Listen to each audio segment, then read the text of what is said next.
Hello, ladies and gentlemen. Today we're going to talk about Closing of the American Mind, Chapter 3, Music by Alan Bloom. Justin, it gets very deep and dense, and you learn a lot about yourself. The title was Music, and my car ride to the gym today, I did that dead silent just to Uh, reflect. So, Justin, let's get right into it. yeah, so if you've seen the other videos on Bloom, I think one of the key things Bloom talks about is you want to give people ideals that they can look to. And you might have various ideals from various walks of life. Example, we would have the ideal of a good or virtuous, let's say, physical form, male or female. Think like a Greek statue, or perhaps like a model for a clothing company or whatever. Bloom also argues that just as we can see that in the physical plane, we also need to have good role models or good ideals for the head. Bloom repeatedly talks about, he calls it the great books tradition, which is the way that one can, as Bloom would say, furnish the soul, like, the mind, with these ideals of things to look up to. I think Bloom also goes on to say, and this is going to come back to music in just a second, I promise, that if we don't have, if students, particularly let's say people from let's say 15 through maybe their mid to late 20s, if they're not given these ideals to look up to, like there won't be anything. I mean, they still try. Imagine like going to the gym and like not having any idea of what the human body would look like or what an ideal human body would look like. You can still kind of figure it out, but there's going to be a lot of reinventing of the wheel. So this is where music comes in, because with music, Bloom makes the comment that it is a logo or whatever. I think Ed Lewis already says it. It means that it's without voice. It's something that resonates internally, and in doing this, you can produce like a joy and an ecstasy that you don't necessarily have to have great thinking to understand. Like it just comes through. Like it's wired and essentially into most humans, if not all humans. So I see Bloom as saying like, listen, music of course is very important and it's a critical thing. And I think Bloom also goes on to remark saying like, listen, for the students that he was teaching at the time, and so Bloom wrote Codem in the late 80s, and he draws on his experience, let's say since the 60s maybe, so for the 2 decades prior to writing all this, he says like, listen, students come to the university but they're searching for something, but they don't quite know what they're searching for, but they know they're searching for something. This is where you would have the great books tradition coming in to explain to their souls like who they are, to give them archetypes of how to like think about reality, lenses in a sense of which to look at the world. Maybe horizons is what Nietzsche would say, maybe kind of sort of whatever. They don't have it. But music, on the other hand, music resonates. It gives students a way to say, wait a minute, or it gives the young a way to say, like, wait a minute, I don't necessarily need to have, the back end that reason demands, these thoughts up here, in order to see the high pinnacles and the joy of reason. Because music, you don't necessarily need the voice. It's again, it's without the voice, it just resonates and it comes through. So with that little monologue entry point, Josh, do you have any comments? Yes, another point that Mr. Bloom continually hammers down on is the point of discrimination. And that is a very intentional word because today we are taught how to be anti discrimination. But as Mr. Bloom teaches us, you should very much discriminate. That is not wrong. It is actually very much virtuous. It depends on what you're discriminating against. Justin used the example of apples. Susie is a discriminating shopper and she will find the most ripe, best circular tasting apple she can find. She doesn't want the rotted apple. There Yeah. is a right and wrong way to do some things, and we are taught, and this is something that we learned from Bloom. We are taught today that there is no right or wrong. In fact, you can't be wrong on something because everything, every single thing that we see today, we are being hammered down that it is not wrong.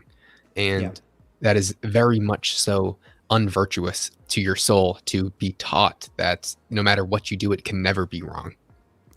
Yeah, the way I like to say it is people need to have the come to Jesus moment internally and over and over and over again.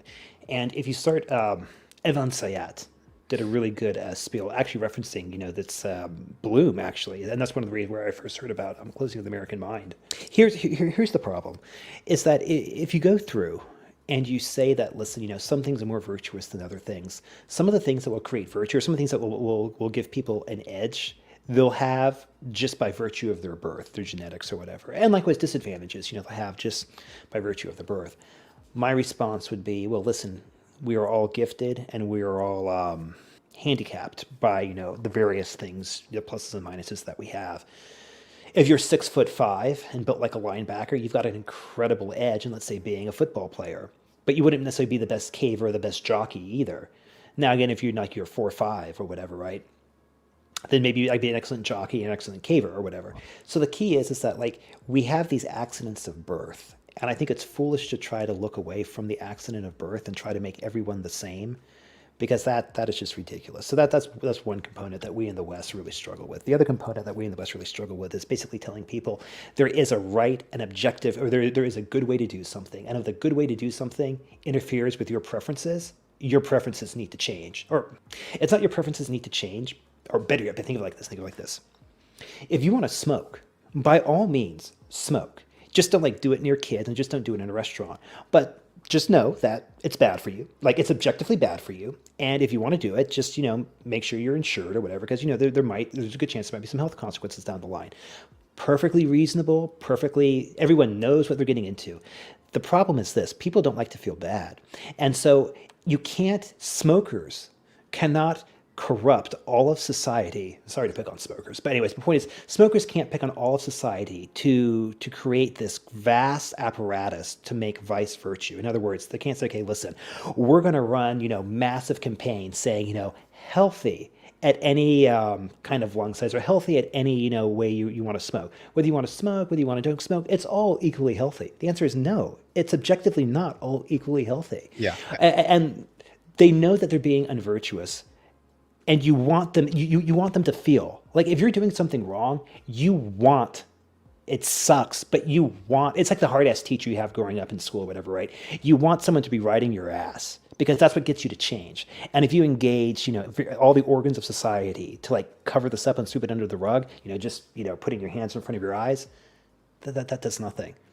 And this is, I think, what Bloom's talking about, because discrimination is like the mental drive that goes through this and says, oh, well, wait a minute, I'm going to discriminate against this. I'm going to discriminate against something that's not healthy or whatever. So, Yeah. So not then too much of a tangent. yeah, exactly. And rock was really blowing up back in the 80s. And he saw this with his students. I mean, using quotes like, nothing is more singular about this generation than its addiction to music. I would say if he was around today, he would see just the exact same things. This is the age of music. A very large percentage of people live for music.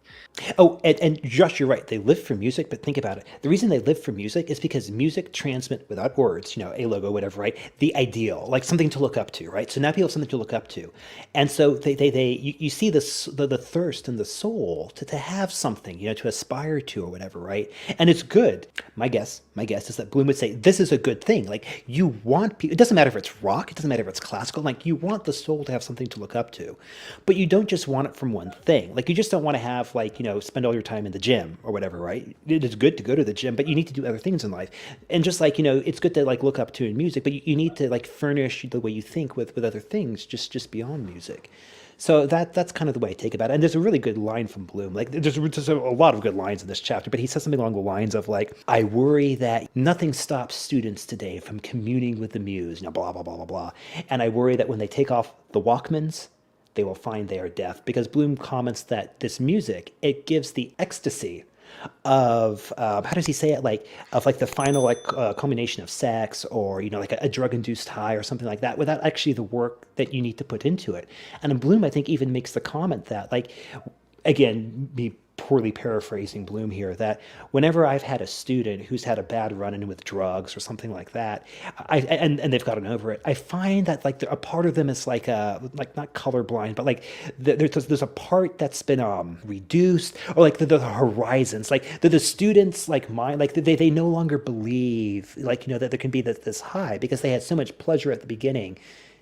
It's almost that they burned out, the receptors, in this regard. And I think what Bloom's saying is that music lets people get to the end, which is good. I mean, people need to get to the end. You get to like, the high point, the satisfaction of it, and nothing wrong with that. But you want to make sure that you don't cheat too much. Oh, forgive me, Josh, for going back and making a gym analogy here. It would be like using roids, or like using, no. It would be like using pre-workout every single time you worked out. The first time you did it, or the first week of it, you might have some great workouts. But by the second week, it's going to narrow down. By the third week, you might not feel anything. By the fourth week, if you don't have it, you got a problem. Yeah. So. And it is almost it's extremely difficult to not listen to music. And just think about this. and try to just be aware. What you're in the car, there's always music playing. You go, let's say, to a strip mall and you will hear music playing throughout it. You will go to a restaurant to hear music. You will go to the gym, you will hear nonstop music. You put in your headphones during school, you're hearing nonstop music during work. Nonstop throughout the day, every day, you are being bombarded with music. You're on hold with the company. You're walking through an airport. Yep. It's You're ear nonstop raped. everywhere, all day, every day, and it's on the surface, it seems like a good thing. Oh, this is appealing to my ears. I am therefore gonna just get lost in the music. And Bloom was saying that because of this constant listening, and you're always consuming this, that is going to ruin the imagination of his students. And he saw this Yeah. time and time again. And this is before the real technology advance, but this is Yeah. This was the age of Walkmans, like, the cassette exactly. players. There was And no even Bloom. phones or cell phones or Yeah. constant instant dopamine hits, but if I had to speculate on what Bloom would say today, he would say when music was in the past, the cell phone is on many times the healthy amount of steroids a human should ever consume, because Social media. he was saying the music back in the day ruined the imagination of young kids because they were constantly consuming something everywhere they went. What are people doing today? If you are walking down a street, you see walking zombies texting on their phone all day, every day. You're staring at a computer, your phone. You go home, you watch movies on your TV. If you're not doing that, you're driving the car, listening to music all day, every day. You are consuming something, and me and Justin are doing this too. But that is something that is not healthy. This is it's like smoking cigarettes. Yes, we are smoking cigarettes, and that's fine. We are adults. We can choose to smoke cigarettes, but we should be aware that it is not healthy, and we should not be promoting the usage of cigarettes because they are virtually not good. Yeah. And we need to have a little bit of shame. That's the big thing. There needs to be just a little bit of shame saying, you can do it. But if you do it, just know it's not the best. Yeah. If people, let's go back to the fitness analogy. If you're really into fitness and you're dieting, and let's say you have a goal of getting to 9% body fat, you want these shredded abs, and you're caving. You want McDonald's, and you know what? You get McDonald's, but you know that is not good, and you are making the conscious decision. I should not be doing this, but I'm going to do it anyway. I will not do this tomorrow. And if you are aware that you are doing something that is going to negatively impact you, great, do it. But know that you are doing something that is negatively impacting you. And don't. Going back to your McDonald's example, you also cannot wage war on all the fit people. What's the old joke? Lord, if you can't make me thin, at least make my friends fat. That's Yeah. Cain and Abel, but said from a more humorous standpoint. But yeah, I think that's the key thing of this. And I think the other thing that Bloom said, and he again, I mentioned that quote earlier, like, I worry that when students take off the Walkman, they will find they are deaf, which pretty much goes back into, ruining the imagination of it, because the music gives the ecstasy of finding, like, the higher pleasure, but it does so without forcing all the work to be done on the back end. And you might want to have like a little trip of this every now and then. Again, going back to the smoking analogy or McDonald's, if you smoke a cigarette a week or a cigarette once a month, is it good for you? No. Is it going to kill you any sooner? Well, probably not. So I mean, like, whatever. Just use this stuff responsibly. But if you're doing it, like, if you're smoking a pack a day or whatever, that's Yeah. If you're on that's the the internet problem. for 15 hours all day, every day, Yeah. how is your imagination? I would assume it is very much so deteriorated as if you were a smoker with your lungs. Your Yeah. critical thinking ability is constantly being decreased. Your everything is just getting crunched down. And why don't we see this? We It's do. very We do. It's the NPC. We see it all the time. absolutely. But I'm saying, why do we not see it? Because the people who are in charge of the media, who are keeping your attention, they are they don't have the incentive. Insidious. They do not have the incentive to tell you that cigarettes are bad for you because they are the ones giving you the cigarette. I think it And goes me and even Justin, deeper. we're Whoa, doing whoa, the whoa, whoa. Well, sorry, it goes even deeper than that. They have every incentive for you to not even understand the idea between good and bad. That's the taking away the discrimination. Like, they want that taken away, because if you take that away, you suddenly have people who are governed by emotion, not reason. And then if that's the case, as long as you can control the emotion, you can control what they think. This was Closing the American Mind, Chapter 3, Music. You guys have to check it. It might be Chapter 4, honestly. We listen to the audiobook where it's kind of wonky. Yeah. Just thinking deeper on these subjects, it is very extraordinarily important. And I think me and Justin had some light bulb moments just during this video that we Yeah. connected some dots because it truly is Mr. Bloom was on a scale of his own. And I would highly recommend everybody reading, listening to this book, and just devolving into it. Yeah, just a few 3 points of order real quick. You can get the PDF for Line on free. I like Audible. That being said, I have listened to this book multiple times, and every time I listen to it, I learn something new. It is Bloom comes down off the mountain, but Bloom, like, do not be intimidated if you say, "Oh, he's speaking English, but I don't know what he's saying." Don't worry, we all start there. You just give it a few listens, do one chapter at a time. Very easy to do. The last thing I was going to say too, check out Legion. Legion's Plato's Cave, because that's a really good example of this visualized, especially if you want to see, people looking down at their phones, texting and all that stuff. Yes. Okay, guys. Thank you very much. We will see you on the next one.